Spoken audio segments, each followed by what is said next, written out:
My focus and specialty as a consultant is to help business owners get their time and life back. They're spinning their wheels, they're chasing their business is running them, all of those different sayings that just mean they're overworked, spending too much time on their business and not enjoying life as much as they want.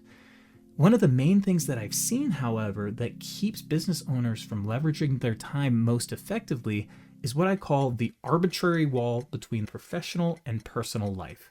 An hour is an hour. Time is time. And these business owners realize that their business is taking up a lot of time, but not that their personal life is taking up a lot of time. If you can hire somebody to do the same tasks as you at a lower hourly rate, you will immediately get time leverage back into your life.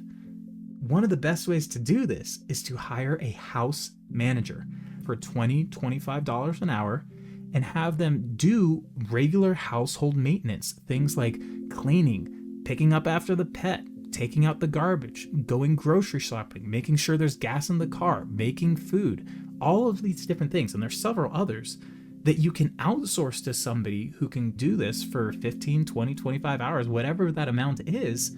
And those 15 to 20, 25 hours, you're immediately getting back into your life so that you can spend that time with your family, working on your business, growing your business, whatever you want to use that time for, it's just immediately back. Leverage is leverage, time is time. Find ways to get that time and energy back into your life so that you can really focus on what matters. If this is something that's interesting to you, reach out. I give a free strategy call to see if there's any other ways that I'd be able to help you get your time back and streamline your business operations so that you can get control of it. All right, that's it. Have a good one. See ya.